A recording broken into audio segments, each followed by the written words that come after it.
नमस्कार। आज के इस वीडियो में हम कुछ इंपॉर्टेंट क्वेश्चंस करने वाले हैं जो कि आपको एचपीपीएससी से रिलेटेड या आपको एग्जाम्स में जितने भी हैं वो आपको देखने को मिलेंगे। तो आइए चलिए वीडियो को शुरू करते हैं।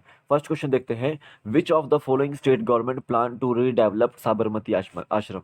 इनमें से कौन सी स्टेट गवर्नमेंट है वो प्लान कर रही है जो आपका साबरमती आश्रम है गुजरात में या अहमदाबाद में, गुजरात में, साबरमती नदी के किनारे, उसको रिडेवलप करने का?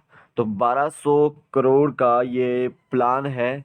और ये न्यूज़ में क्यों है? क्योंकि महात्मा गांधी जी के जो ग्रैंडसन हैं जिनका नाम है तुषार गांधी, वो गुजरात हाई कोर्ट में गए हैं इस रीडेवलप के प्लान के खिलाफ। ठीक है। तो यहाँ पे देखिए साबरमती आश्रम को जो रीडेवलप किया जा रहा है वो कौन सी गवर्नमेंट कर रही है? स्टेट गवर्नमेंट, वो गुजरात गवर्नमेंट जो है वो कर रही है। बी ऑप्शन बिल्कुल राइट आंसर है। याद रखिएगा 1916 के आसपास ये जो है साबरमती आश्रम बना था। इसका नाम जो था पहले वो आपका सत्याग्रह आश्रम था। ठीक है। सत्याग्रह आश्रम जो है इसका नाम था पहले। और साथ ही साथ याद रखिएगा 1917 से लेकर 1930 तक आपके महात्मा गांधी जी जो है वो इस आश्रम में रहे हैं। याद रखेंगे कि दांडी मार्च जो था वो आपका इसी आश्रम से स्टार्ट हुआ था। और ये भी याद रखेंगे कि इससे पहले साउथ अफ्रीका में भी जो है दो आश्रम खोले थे महात्मा गांधी जी ने। एक आपका टॉलस्टॉय फार्म था जो कि 1910 में खोला गया था साउथ अफ्रीका में। और एक आपका जो फियोनिक्स फार्म था जो कि आपका 1904 के आसपास जो है खोला गया था साउथ अफ्रीका में। ये आपको याद रखना है। तो यहाँ पे साबरमती जो आश्रम है उसके प्लान को रिडेवलप करने के लिए 1200 करोड़ का जो है प्लान रखा है आपका गुजरात स्टेट गवर्नमेंट ने। तो बी ऑप्शन बिल्कुल राइट आंसर है। नेक्स्ट देखिए। How many people join the Dandi march with Gandhi ji in protest of the British salt law? देखो दांडी मार्च कितने लोगों ने ज्वाइन किया था गांधी जी के साथ, ये पूछा गया है। जैसे ही दांडी मार्च शुरू हुई थी वैसे ही आपका जो सिविल डिसोबीडियंस मूवमेंट था वो आपका स्टार्ट हो गया था। और याद रखेंगे ब्रिटिश सॉल्ट लॉ को तोड़ने के लिए दांडी मार्च को ऑर्गेनाइज किया गया था। और याद रखेंगे दांडी मार्च 12 मार्च 1930 को जो है वो स्टार्ट किया गया था महात्मा गांधी जी द्वारा। और इसमें 78 जो लोग थे, 78 कितने लोग थे यहाँ पे? 78 जो है यहाँ पे लोग थे। ये आपको याद रखना है। ए ऑप्शन बिल्कुल राइट आंसर है। ये आपको याद रखना है। तो ये आपको इतना आपको एग्जाम पॉइंट ऑफ व्यू से पूछ लिया जाता है कि कितने जो दांडी मार्च में लोग जो है शामिल हुए थे। साबरमती आश्रम से जो है वो आपका दांडी तक ये जो है वो यात्रा चली थी।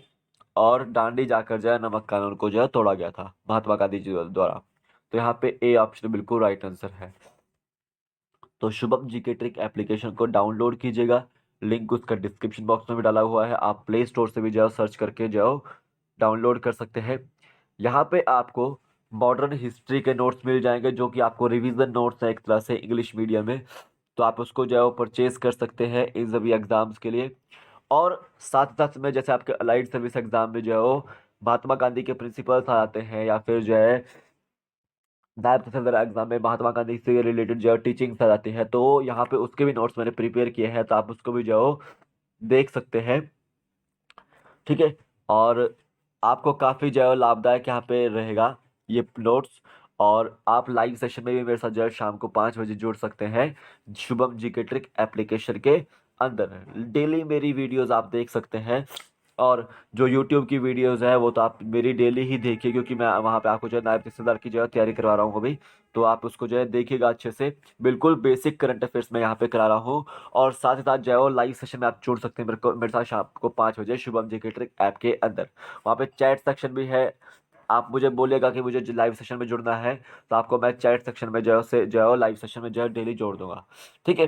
तो शुभम जी के ट्रिक तो जो टेलीग्राम चैनल है उसके आप ऊपर आपको जो है पीडीएफ मिल जाएगी इसकी। तो आप उसको डाउनलोड कर सकते हैं, उसको ज्वाइन कर लीजिए शुभम जी के टेलीग्राम चैनल को। पीडीएफ नोटिफिकेशन कोई भी होती है वहाँ पे मैं शेयर कर देता हूँ जो आपको मतलब की होती है एग्जाम पॉइंट ऑफ व्यू से। अभी चलता हूँ आगे क्वेश्चन की ओर। On which of the following year India achieves 100% open defecation free status under Swachh Bharat mission? आपको पता है कि स्वच्छ भारत मिशन जो है वो 2014 में जो है प्रधानमंत्री जी नरेंद्र मोदी जी द्वारा जो है लॉन्च किया गया था। एसबीएम मिशन 2014 में लॉन्च किया गया था। और इसके तहत इंडिया को ओपन डेफिकेशन फ्री बनाना था 2019 में, 19 से पहले पहले। याद रखेंगे 100% ओपन डेफिकेशन फ्री हो चुका है इंडिया 2019 में, ये आपको याद रखना है। और ये याद रखें कि 2015 में आपका अमृत मिशन, जो अमृत मिशन है उसको लॉन्च किया गया था। Atal mission for rejuvenation and urban transformation, इसकी जो फुल फॉर्म है। आत्मनिर्भर भारत की तरफ को जो है एक स्टेप जो खड़ा किया है, इसको आपने याद रखना है। तो 2015 में अमृत मिशन जो है लॉन्च किया गया था। ठीक है, अब 500 सिटीज में आपका जो अमृत मिशन लॉन्च किया गया था। और याद रखेंगे वहां पर बेटर फैसिलिटीज देने के लिए, वाटर सप्लाई 100% कवरेज देने के लिए, सीवरेज 100% जो बिल्कुल सेप्टिक जो कनेक्शन है उसको देने के लिए।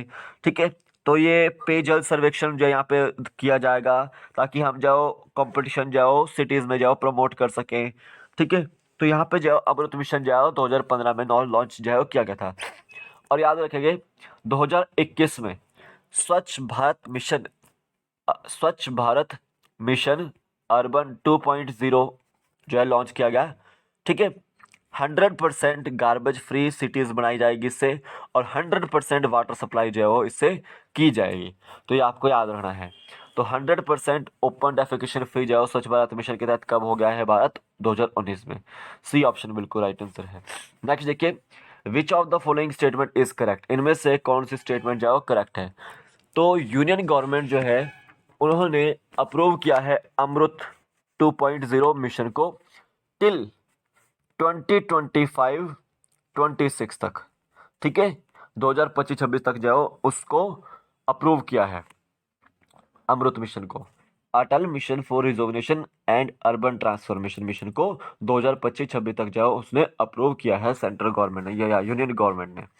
ठीक है, आत्मनिर्भर भारत की और एक ये जो स्टेप है ताकि हम आपका सिटीज़ में सबसे पहले तो 100% जो है वाटर सप्लाई दी जाए और गार्बेज फ्री सिटीज़ बनाई जाए। ठीक है, और वाटर की क्वालिटी जो है वो अच्छी रखी जाए, और एक जो है वो पेयजल सर्वेक्षण जो है वो सिटीज़ के अंदर कंपटीशन जो है प्रमोट करने के लिए, सिटीज़ को प्रमोट करने के लिए कंपटीशन जो है ऑर्गेनाइज करने के लिए करवाया जाएगा।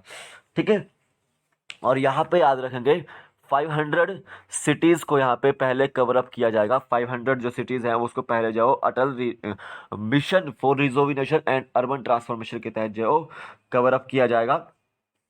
ठीक है, ये आपको याद रखना है। और यहाँ पे आपको जो है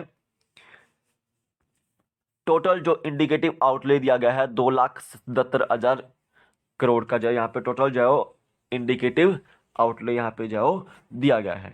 ये स्टेटमेंट आपको याद रखनी है। ओनली बी और सी स्टेटमेंट जो यहाँ पे करेक्ट है, यानी कि 2 and 3 आर करेक्ट। तो सी ऑप्शन बिल्कुल राइट आंसर है यहाँ पे। ठीक है, नेक्स्ट देखिए, on which of the following article right to privacy was declared a fundamental right. यहाँ पे बोला गया है कि किस आर्टिकल के तहत जो राइट टू प्रिवेसी है, राइट टू प्रिवेसी है, उसको फंडामेंटल राइट डिक्लेयर किया गया है। याद रखेंगे आर्टिकल 21 के तहत राइट टू प्रिवेसी को फंडामेंटल राइट जो है डिक्लेयर किया गया है। बी ऑप्शन बिल्कुल राइट आंसर है। अब ये न्यूज़ में क्यों था? क्योंकि यहाँ पे अभी जैसे देखिए गूगल फेसबुक के ऊपर कुछ एलिगेशंस लगाए गए थे गवर्नमेंट ऑफ इंडिया द्वारा। तो इस मामले की जो है सुनवाई करते हुए जो है दिल्ली हाई कोर्ट ने ये कहा है कि राइट टू प्रिवेसी जो है वो सभी का अधिकार है और वो एक तरह से फंडामेंटल राइट है अकॉर्डिंग टू आर्टिकल 21। तो हम उसको जो है वो छेड़ नहीं सकते। ठीक है, यहाँ पे बोला गया है। ठीक है, जैसे पर्सनल डाटा जो है सेंसिटिव डाटा के इन्फॉर्मेशन को स्टोर करने के लिए इस तरह से जो है वो यहाँ पे बोला गया है। तो बी ऑप्शन बिल्कुल राइट आंसर है। नेक्स्ट देखिए, central zoo authority is a statutory regulatory body for juice in India. जो सेंट्रल जू अथॉरिटी है वो एक स्टैट्यूटरी रेगुलेटरी बॉडी है जूस के लिए इंडिया में, और वो कब आपकी एस्टेब्लिश जो की गई थी? याद रखेंगे, सेंट्रल जू अथॉरिटी जो एस्टेब्लिश की गई थी 1992 में। बी ऑप्शन बिल्कुल राइट आंसर है। और मेन ऑब्जेक्टिव क्या था इस अथॉरिटी का? ताकि जो हम अपनी जो बायोडाइवर्सिटी है उसको रिच कर सके, उसको कंजर्व कर सके, ठीक है, जो फोना है उसको कंजर्व कर सके। और इसके लिए जो नेशनल जू पॉलिसी लेकर आए थे, वो नेशनल जू पॉलिसी जो लेकर आई गई थी। कब आई थी नेशनल जू पॉलिसी? 1998 में जो आई थी। और याद रखेंगे वाइल्ड लाइफ प्रोटेक्शन एक्ट जो 1972 में जो आया था। ये आपको याद रखना है, ठीक है, इसको आपको जो है याद रखना है। तो अभी 2021 से 2031 तक, 2021 से 2031 तक आपका जो इंडियन जूस के लिए जो एक विजन प्लान को जो है रिलीज किया गया है। विजन प्लान को जो है रिलीज किया गया है। तो इसी कारण से ये न्यूज में था कि विजन प्लान को जो इंडियन जूस के लिए, इंडियन जूस को स्ट्रेंथन करने के लिए, या फिर जो सेंट्रल जू अथॉरिटी को स्ट्रेंथन करने के लिए रिलीज किया गया है। और कब से कब तक जो वर्क करेगा करेगा वो 2021 से 2031 तक जो वर्क करेगा। ये आपको याद रखना। तो यहाँ पे बी ऑप्शन बिल्कुल राइट आंसर है। नेक्स्ट देखिए, which of the following scientist got Nobel prize in economics in 2021 to labour, in contribution to labour economics. Labour economics में किसके कंट्रीब्यूशन के लिए किसे 2021 का नोबेल प्राइज दिया गया है इकोनॉमिक्स में, अर्थशास्त्र में? तो याद रखेंगे, वैसे तो नोबेल प्राइज जो इकोनॉमिक्स में 2021 में 3 को दिया गया है। एक है जोशुआ एंग्रिस्ट, गाइडे एम्बन्स और डेविड कार्ड। इन तीनों को जो नोबेल प्राइज दिया गया है इकोनॉमिक्स में। लेकिन लेबर इकोनॉमिक्स के लिए पूछा गया है तो वो दिया गया है आपका डेविड कार्ड को, ठीक है। तो सी ऑप्शन बिल्कुल राइट आंसर है, ठीक है। इसको आपने याद रखना है एग्जाम तो पॉइंट ऑफ व्यू से। नेक्स्ट देखिए, Which of the following is the coldest places in the world and situated between Zojila Pass and Kargil town and is the gateway of Ladakh? इनमें से कौन सा जाओ वर्ल्ड का coldest place बोला जाता है और जोजिला पास और कारगिल टाउन के बीच में है और गेटवे है लद्दाख के लिए, ठीक है। तो यहाँ पे याद रखना है द्रास जो कोल्डेस्ट प्लेसेस में गिना जाता है लद्दाख वर्ल्ड के, और ये आपका गेटवे ऑफ लद्दाख है। तो बी ऑप्शन बिल्कुल राइट आंसर है, ठीक है। नेक्स्ट देखिए, United Nations General Assembly declared which day as international day of the world girl child. अभी देखिए, यूनाइटेड नेशंस जो जनरल असेंबली है वो डिक्लेयर करती है 19 दिसंबर 2011 तारीख को कि हम 11 अक्टूबर को हर साल international day of girl child जो है मनाने जाएंगे। तो international day of girl child जो है वो कब मनाया जाता है? 11 अक्टूबर को। ए ऑप्शन बिल्कुल राइट आंसर है। गांधी जयंती कब आती है? वो आपकी 2 अक्टूबर को आती है। और साथ में याद रखना, लाल बहादुर शास्त्री जी का जन्मदिन भी कब आता है? 2 अक्टूबर को। स्वच्छ भारत मिशन का भी जो है लॉन्च कब किया गया था? 2 अक्टूबर 2014 को, ठीक है।